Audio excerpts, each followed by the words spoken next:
건축가님. 네. 안녕하세요.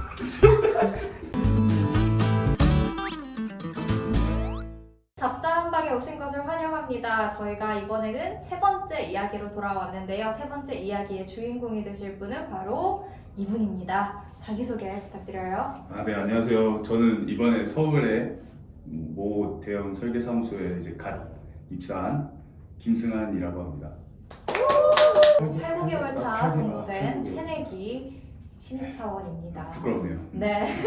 그래서 대형 설계 사무소에 근무를 하고 있다고 해요. 뭐 건축 디자이너라고 하면 건축 디자이너. 네, 건축 디자이너로서 일을 하고 네. 있습니다. 그래서 오늘 이 건축에 관련된 것들 제가 그쪽 분야는 진짜 아무것도 몰라가지고 지금부터 질문을 해보도록 하겠습니다. 자, 첫 번째 질문은 일단 건축학계 취업한 지 그러면 8, 9개월밖에 안 됐다는 소리예요. 이 설계사무소에, 그죠? 이 지금 다니는 설계사무소는 이제 그 정도 됐고, 그 전에 또 일을 전에는 이제 좀 이제 중규모, 그러니까 중규모, 대규모, 소규모 이런 얘기를 하는 이유가 그거 별로 되게 특성이 달라져서 설계사무소의 특성이 그러면 이곳 이전에는 중규모, 예, 거기가 첫 직장? 거기가 첫 직장이었죠. 그러면 거기 취직이랑 이 대규모 취직을 어떻게 하는 건지 조금 간략하게 좀 설명을 해주시겠어요? 그러니까 보통 이제 그냥 간단하게 말해서 소중대라고 치면은 소규모에서는 그야말로 이제 건축물의 규모가 소중대로 나뉜다고 생각을 하면 돼요. 2층짜리, 5층짜리. 그렇죠. 이제 조그만 4, 5층짜리 건물을 이제 뭐 단독주택이나 이런 거를 짓는 데는 이제 아무래도 이게 소규모 설계사무소에서 많이 하게 되고, 그리고 뭐 중규모 상가나 이런 데는 아니면 아파트, 요즘에는 아파트 같은 것도 중규모 아파트도? 사무소에서 많이 해요. 아파트는 큰 거 아닌가? 아파트는 큰데 대신에 이제 이게 똑같은 모듈이라고 하면은 집이 유닛이 똑같이 올라가니까 그게 똑같이 올라가다 보니까 이제 제가 있던 중규모 사무실에서도 그런 아파트 단지 같은 걸 되게 많이 했었거든요. 그럼 대규모는? 대규모는 이제 대기업들 상대로 하는 그런 건물들을 많이 하게 됩니다. 좀 대형 프로젝트, 어디 뭐 리조트를 크게 한다던가, 아니면 대기업 사옥은 되게 크잖아요. 그런 사옥 단지를 뭐 설계를 한다던가.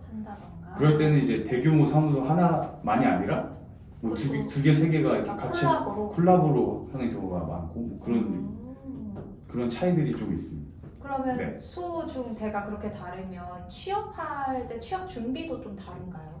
취업 준비는 거의 근데 비슷해요. 왜냐하면 설계사무소는 딱 보는 게 포트폴리오랑 본인의 포트폴리오? 본인의 포트폴리오 그거랑 이제 뭐 이게 어떻게 뭐 평가를 할 수 있는 그게 가장 좋은 게 직접 눈앞에서 해보는 수밖에 없거든요. 그럼 실기가 그렇죠. 있겠네. 실기를 무조건 봐야 돼요. 그러니까 설계사무소는 얘가 아무리 포트폴리오를 내도 얘를 진짜 일을 시키려면 얘가 어느 정도 이제 디자인 역량이나 이런 게 어느 정도인지 알려면은 무조건 이제 봐야 되기 때문에 대부분 다 실기 시험을 보는 걸로 알고 있어요.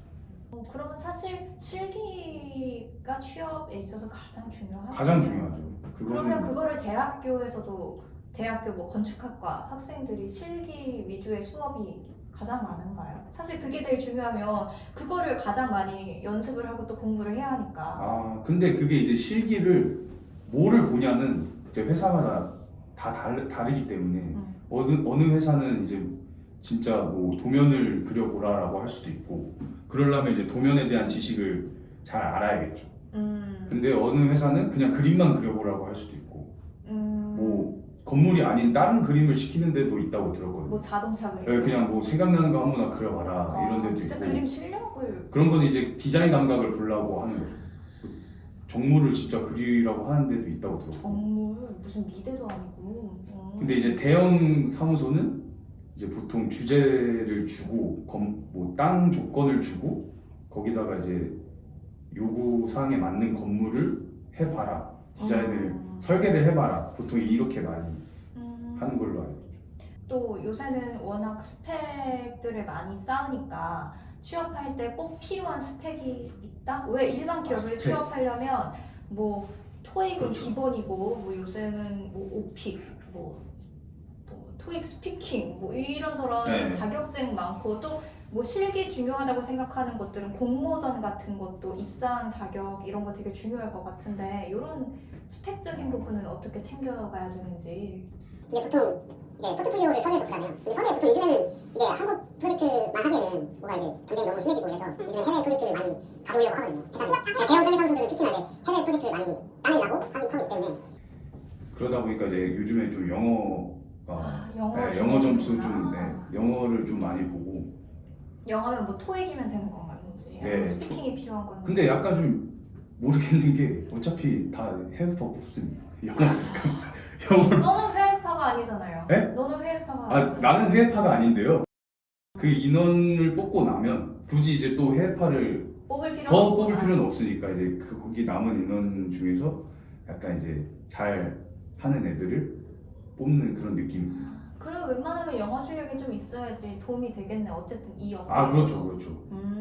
그러면 그 뭐 영어 말고는 영어 말고는 공모전. 보통 이제 애들이 학교 커리큘럼이 다 비슷비슷하니까 지원하는 애들이 포트폴리오가 되게 비슷해요. 주제 같은 게.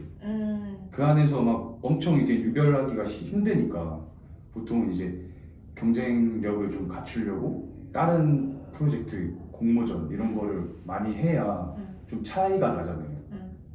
근데 공모전도 또 요즘에는 또 다들 하니까 거기서 더 튀는 프로젝트를 뭐가 있어? 해야 돼요. 뭔데? 그래서 요즘에는 실무적인 거를 좀 많이 가지고 가면, 그러니까 실제 인턴을 하란 소리야? 인턴도 다 해요. 다 하는데 그거보다 좀 더 잠깐만, 독특한 거야. 잠깐 무서워요. 쉬워.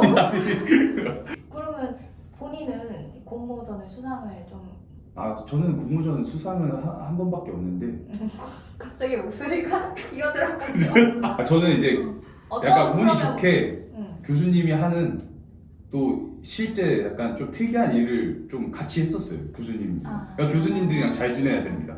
나만 가지고 있는 프로젝트 같으니까 심사하는 사람 입장에서도 이게 뭐지? 이러고 한 번 더 보게 돼요. 그러니까 그런 거를 많이 가지고 있어요. 약간 다 하는 그런 프로젝트가. 이거는 이제 교수님들과의 원만한 관계, 원만한 관계 관계. 속에서 뭔가 이거 한번 해볼래? 약간 제이가 열심히 하면 제의도 들어오고 이렇게 하는 그런 거죠. 그럼 본인의 팀은 그럼 교수님과 친하게 지내라. 교수님한테는 배울 게 참 많다. 교수님과 원만하게 지내라. 오케이. 자존심 부리지 말고. 자 그러면 이렇게 해서 취업을 했는데 막상 생각했던 거랑 취업 생활이 회사 생활이 다를 수가 있으니까 왜 우리도 다 이렇게 각자의 꿈에 대한 판타지랑 로망이 있지만 아 이랬던 건가? 라는 현타가 올 때가 있잖아. 근데 뭐 현타가 그렇죠. 있다는 소리는 아니지만 실제 이제 회사 생활을 해보니까 이런 부분이 이렇더라. 약간 그런 거 좀 말해줄 거 있나? 아, 있죠. 왜냐하면 건축학과 학생들은 다 이 디자인 막 이런 거를 하도 많이 하다 보니까 뭔가 되게 좀 급해요. 좀 뭐 성격이? 그러니까 자기가 뭔가를 하고 싶어요. 막 자기 색깔이 들어간 디자인을 회사에 들어가면 할 수 있다고 생각을 빨리 합니다. 빨리 이루고 싶은. 자기가 뭔가 하나로 막 자기 향이 나는 그런 디자인을 들어가자마자 막뭐 포트폴리오 이런 것만 봐도 뭐 되게 다 개성 넘치는 애들이 오니까. 근데 그런 애들을 이제 뽑아놓고 정작 하는 거는 반복적인 일들을 하게 돼요. 예를 들어 예를 들면 뭐 보고서 팀에서 뭐 보고서 만드는데 PPT만 계속 할 수도 있는 거고. 아 디자인을 안 하고 PPT만? PPT도 어떻게 보면 디자인이긴 한데 아니 그래 근데 그런 것만 이제 막 심하면 1년 내내 만들 수도 있는 거고. 진짜로?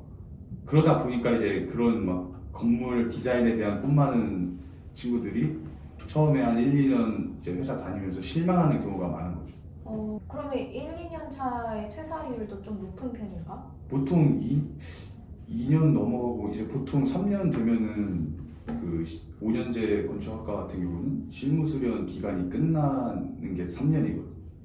그래서 3년 이후에는 건축사를 딸 수가 있고 막 이래서 계속해 아무튼 이해해볼게. 3년 넘어가면 이제 이직을 하는 경우도 많고 3년에서 한 3, 4, 5년 차 보통 그때가 약간 고비겠네. 그럴 때가 다른 데로 가냐. 고비인 것 같아요. 네, 오. 그때가. 그럼 워라밸을 좀 지켜지나? 그것도 이제 아뜰리에는 천차만별. 대형 설계사무소는 전차원별. 왜냐하면 요즘에는 대형들도 다 팀별로 움직여요. 뭔가 프로젝트가 돌아가기 때문에 그 팀의 장이 있을 거야. 그 장이 어떤 스타일이냐에 따라서 좀 다 갈리지. 그리고 프로젝트가 무슨 프로젝트냐에 따라서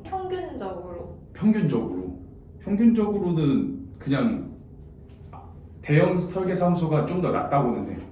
워라벨이. 워라벨이 수영보다는. 아무래도 큰 프로젝트는 뭔가 진행되는 기간도 길고, 그리고 그러다 보니까 이제 좀 여유로운 시기도 아무래도 좀 더 길고. 근데 아까 이게 접근이 워라벨이라는 말이 좀 안 어울리기는 해요. 안 어울리는 직업이다. 안 어울리는 직업이긴 해요. 이거는 맞는 말이에요. 왜냐하면 디자인하는 직업이다 보니까 딱 6시까지만 고민 막 하다가 6시 됐네 이러고 집 가는 게 안 되는 업계긴 해요. 약간 디자인을 맞아요. 꺼내야 되는 시기가 있으면 소장님이 계속 고민을 하는 거야. 팀장님이. 그러면은 부하 지원들은 부하들. 취업 과정 그리고 생활까지 좀 들어봤는데 이 유튜브를 내가 검색을 해보니까 말이에요. 건축학과를 들어가지 말아라. 건축학과 들어가면 그런 말 진짜 진짜 생고생이다. 네. 이게 그냥 있는 게 아니라 조회수도 엄청나고 이거 뭐지? 좋아요가 되게 많더라고요. 그거에 대해서는 동감을 하는지. 건축학과 출신이잖아요. 근데 사실 학생 때부터 그런 얘기를 엄청나게 많이 듣고 살기 때문에 뭐 선배들도 건축 전과해라 하니까. 기회가 있을 때 탈출해라. 탈설해라. 근데 그거는 사실 저는 왜 그런 말이 나왔을까 근데? 근데 그런 말이 나오는 이유는 그냥 딱 제가 볼 땐 딱 하나예요. 박봉. 딱 그건데 왜냐하면 여기는 다른 대기업들은 뭐 야근이 많네 적네 해도 야근이 많으면 그만큼 보수를 줘요. 야근 수당을 주거나 뭔가 보상은 있어. 뭐 복지가 엄청 탄탄하다. 복지가 탄탄하다던가. 아무튼 그걸 버티고 좀 있을 만한 뭔가 보상이 있는 경우가 대부분인데 이 설계 쪽에는 대기업이 없으니까. 대기업 수준의 그런 매출을 내는 회사가 대형도 그 정도는 그 정도는 매출이 안 나와. 근데 너는 왜 탈출을 안 했어요? 일단 남아있는 사람들은 대부분 초반에 저처럼 이제 설계 사무소를 바라보고 입사를 준비하는 친구들은 설계가 좋은 거예요. 그쯤 되면 이런 디자인하는 것 그냥 자체가 약간 좋고, 천직이라고 생각을 하는구나. 그래서 약간 천직이라고 생각을 하는 거고, 거기에 또 재능도 어느 정도 있다고 생각을 하는 거고 자기가. 재능이 있으신가 봐요. 재능이 아니 근데 이거 빈말이 있었죠. 아니라 있었죠. 이게 저희가 고등학교 친구인데 자동차 시원하죠. 디자인을 이렇게 막 그리던데 진짜 잘 그냥 그리긴 그림을 했어. 좋아했던 거죠. 진짜 그림을 잘 그리긴 했어 그때. 근데 설계사무소 오는 친구들 대부분이 그림을 다 잘 그리고 그런 거 좋아하고. 건축은 어쨌든 기술이 있잖아요. 기술이니까 기술과 예술이 약간 더해진 느낌이니까. 기술과 예술이 더해진 분야가 그렇게 많이 없어요. 그러니까 이게 되게 매력 요소예요. 네, 매력 요소예요. 공학적인 거랑 공학적인 예술적인 거. 공학적인 거랑 예술적인 거. 그게 두 개가 짬뽕이 돼서 지금 건축 디자인이 됐다는 거잖아. 그렇지. 그러면 이 공학적인 요소가 더 중요한지 본인이 생각하기에는 아니면 예술적인 요소가 더 중요한지. 한 건물에. 아니 그냥 디자이너로서 갖춰야 디자이너로서. 할 자질. 그 사실 밸런스가 중요하긴 한데 굳이 꼽자면 디자인이 중요하지. 굳이 꼽자면. 왜냐하면 공학적인 거는 그 디자인을 사실 해결하기 위해 투입이 되는 요소들이기 때문에. 수단이고. 근데 그게 약간 엎치락뒤치락 하기는 해요. 영감을 어디서 받는지 그럼. 영감을 어디서 받는지. 디자인 영감. 네. 디자인 영감은 모든 생활 속에서 받고 있습니다. 저는 예전에 다른 이제 실무 프로젝트를 할 때 좀 칭찬을 받았던 건데, 저는 이제 옛날에 칭찬. 이제 조선소에서 일을 했을 때가 있었어. 근데 거기에 이제 배가 이렇게 절단돼 있는 그런 모습들이 많이 보인단 말이야. 그럼 절단된 모양이 되게 특이해. 그때 그 모양을 이제 건물에다 적용을 해본 거지. 그 잘려져 있는 모양. 그걸로 이제 칭찬을 받았지. 기분이 많이 좋았지. 축하드려요. 그거는 오로지 내가 뽑아낸 디자인이 되는 거지 그렇게 되면. 어쨌든 관찰력도 되게 중요하겠네. 계속 뭔가 볼 때 계속 건물이랑 이걸 엮는 습관. 그러면 그게 좋은 건축가가 되기 위한 자질? 그런 거는 좋은 건축가가 되고 나서 제가 말씀드리겠습니다. 아니. 그러면 질문을 좀 바꿔볼게요. 좋은 건축가가 되기 위해서 어떤 자질이 필요하다고 생각해서 어떤 노력을 하고 있는지. 좋은 건축가, 제가 생각하는 좋은 건축가가 되기 위해서는 일단 그 건물의 외적인 거 말고 그런 실질적으로 그 내부에 들어가는 여러 가지 공학적인 요소들. 건축학과는 살짝 좀 예술적인 거에 좀 치중돼 있는 게, 우리나라 특히 건축학과는 그래요? 예술적인 거에 좀 치중돼 있어요. 네. 그런 거에 되게 다들 관심이 많고 뭐 이쁘게 그리고 그걸 이쁘게 꾸미고 막상 이제 실무에서 일을 하다 보니까 그거보다는 이제 그 내부가 어떻게 이루어져 있는지 만들어지는지를 공간 구성? 조금 더 그러니까 진짜 공학적인 거 재료 재료. 뭐 구조 그래, 그렇게 얘기를 해줘야지. 재료 구조 사소한 거 막 사소한 디테일 그런 거 진짜 그런 거 있잖아요. 어디가 열리는데 그 열리는 그런 연결 부위가 어떻게 돼 있지. 그래서 그렇죠, 약간 그렇죠. 디테일적인 것들을 많이 생각하는 많이 좀 알려주고 교육을 하고 이러면 좋지 않을까. 왜냐면 너무 학생들이 미적에만 치중이 돼 있어서 미적인 거에만 치중이 좀 돼 있다. 디테일을 놓치고 가는 그래, 놓치고 예술은 그렇지. 좀 그렇지, 부족하다. 그렇지. 그런 거지. 오케이. 역시 아나운서. 유명한 건축물들을 보면 물론 한국인 건축가가 건축을 설계했다고 이런 기사도 있긴 하지만 대부분 이름들이 다 외국 이름들이라고요. 큰 그런 네, 뭐, 건물일수록. 그래가지고 그게 왜 외국 이름이 그렇게 많은지, 외국인 건축가들이 더 진짜 재능이 뛰어나서 그렇게 되는 건지. 아무래도 상위 랭커가 외국 학교다 보니까 거기 출신 건축가들이 유명해지는 건 어쩔 수 없는 거고, 내세워서 프로젝트를 해야 호응이 좋은 거지. DDP 같은 것도 굳이 뭐 2등, 3등 뭐 다 한국 건축가였던 걸로 알고 있는데 1등이 그 사람 그 설계 안으로 된 거 보면 아무래도 자디드라는 이름을 딱 내세울 수도 있고. 그치. 우리나라에도 어쨌든 유명한 건축물들이 몇 개씩 있잖아요. 그러면 본인이 생각하기에 이 건축물을 봤을 때 내가 진짜 이런 거는 내가 생각지 못했던 부분인데 되게 멋있는 건축물이다 라고 느꼈던 게 있을까? 이건 생각 안 하고 왔는데 나는 약간 우와 했던 것 중에 하나가 교보타워 건물이야. 강남에 있던 신논현역에. 왜요? 근데 그게 일단 처음에 어렸을 때나 건축을 잘 모를 때는 그게 그냥 벽돌 쌓은 그냥 거잖아. 벽돌 쌓아놓은 그냥 그런 느낌이었는데 이제 좀 알고 건축을 공부를 하고 이러고 보니까 이게 엄청난 시도라는 걸 또 알게 되고. 왜냐면 한국에서 그렇게 빨간 벽돌로 그렇게 고층 건물을 짓는다는 게 이게 얼마나 없구나. 뭔가 고생이 많았겠구나. 그러니까 이 안이 통과되기까지 빨간 벽돌을 싫어하나? 그냥 약간 낯서니까. 근데 그 교보타워 건물도 외국인이 한 거예요. 그래요? 외국인이 컨셉을 잡은 거예요. 그래서 통과가 된 거야. 두 번째는 저거 무역센터 건물. 그거 멋있더라고. 뭔지 알아 컨셉? 아니? 건물이 이렇게 계단식으로 돼 있잖아. 더 그게- 승승장구 한다는 뜻인가? 그게 한국의 그 한창 경제 성장할 때 그 그래프를 상징하는 그 그래프를 모티브로. 나름 의미가 있었네. 그러니까. 근데 그런 뭔가 되게 뭐라 해야 되지? 그걸 되게 직접적으로 표현을 한 건데도 직관적. 직관적으로 나 이렇게 너무 이제 막 대놓고 뭐가 떠오르게 하는 음. 그런 건물을 별로 안 좋아했는데 그거는 되게 뭔가 잘 만들어진 건물 같아서. 그러면 후배들에게 이제 한마디.